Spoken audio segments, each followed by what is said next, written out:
Assalamualaikum warahmatullahi wabarakatuh. Good morning, class. I hope all of you are healthy and ready to study today. Okay? Well, class.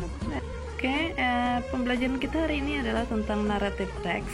So, I will explain to you about what is the narrative text, what is the purpose, what the function, and what is the generic structure. And at the end of this class, I hope all of you will be understand what is narrative text and able to express your storytelling as your assignment.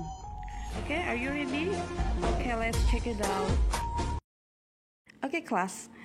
Narrative text. What is narrative text?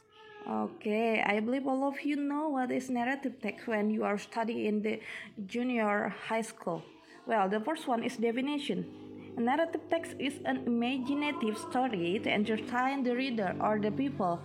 Okay, dia fungsinya untuk menghibur. And the generic structure, look at the generic structure. There are 4 generic structure. The first one is orientation. What is orientation? Orientation adalah perkenalan tokoh, setting di mana dia diceritakan. It is about the opening paragraph where the characters of the story are introduced. And the second one is complication. What is complication? Complication where is the problem rising, where is the problem in the story develop. Okay, datangnya permasalahan, complication ya. Okay, next the resolution. What is resolution? Resolution where the problem in the story is solved. Ketika permasalahan dalam sebuah cerita diselesaikan, ya itu artinya adalah resolution. And the last one, ini boleh ada boleh tidak ada, adalah reorientation. It's about optional. Jadi dalam cerita itu ada yang di akhir cerita ada pilihannya, ada yang tidak ada. Misalnya finally the king choose, misalnya gadis ini sebagai permaisurinya. Okay, and next language features. Tata bahasanya dia memakai past tense, and then for example itu ada kata-kata past tense ya. And then adverb of time, keterangan waktu dia, once upon a time, one day, long time ago ya. And then time conjunction, seperti when, then, suddenly, tiba-tiba, ketika ya. And then specific character. What is specific character? The character of the story.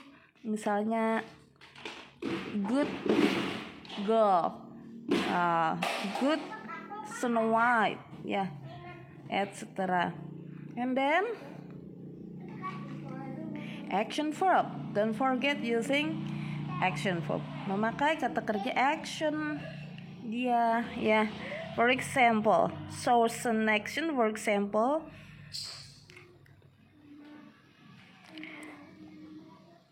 as misalnya, as the king misalnya ya. And then direct speech. It is to make the story lead. Okay, look at the example.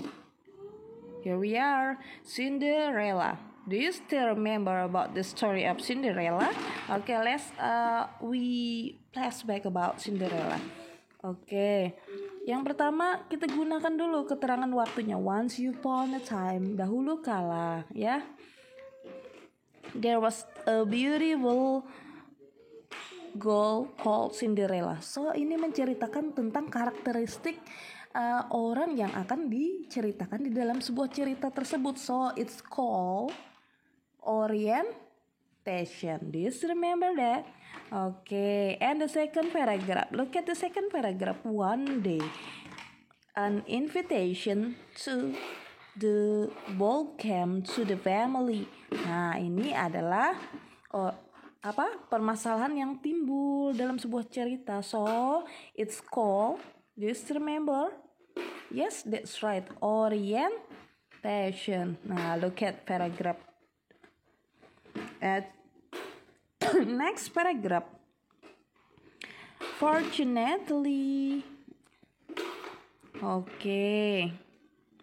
Good. Pay attention. That's right.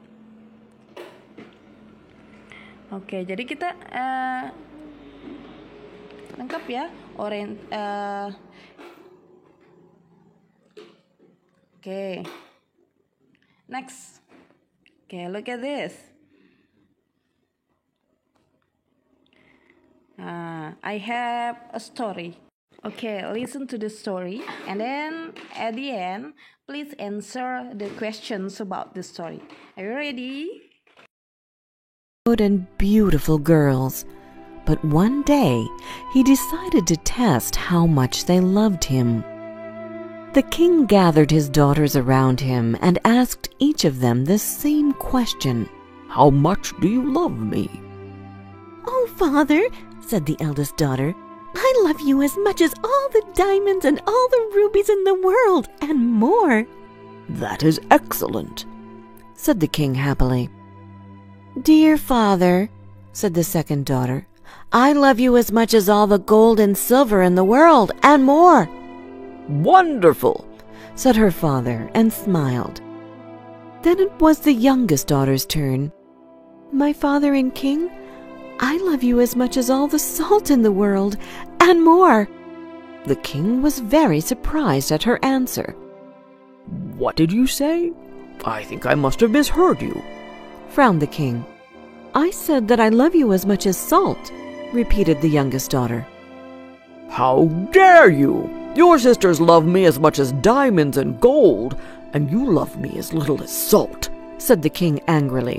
"Leave this kingdom right now and never come back."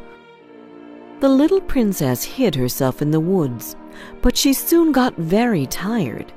She sat on a log and started to cry when a prince who was passing by on his steed heard her. As soon as he saw the pretty princess, the young prince fell in love with her. The prince took her to his castle and soon asked her to marry him. The young princess told him that she would only marry him if her father, the king, came to the wedding. "Sadly, my father is angry with me and has told me never to return to his kingdom," she explained. "Don't worry, my darling. I will send him an invitation to our wedding, and when he arrives, we will teach him a lesson," said the prince, and immediately sent a wedding invitation to the king. But the clever prince didn't write that he was marrying the king's youngest daughter. So when the wedding day came, the king arrived. He sat at the banqueting table in the place of honor next to the prince. Then he was served a meal which looked absolutely delicious. But when the king came to taste it, he frowned and cried out, "This meal has no salt in it. I can't eat it." At once a person wearing a veil brought him salt and said, "Here you are, my king. I hope that the meal will taste better now." The king immediately recognized her voice. The salt-bearer lifted her veil, and the king saw his youngest daughter. He understood at once what the prince and princess wanted to teach him. Ashamed of what he had done, the king begged his daughter to forgive him.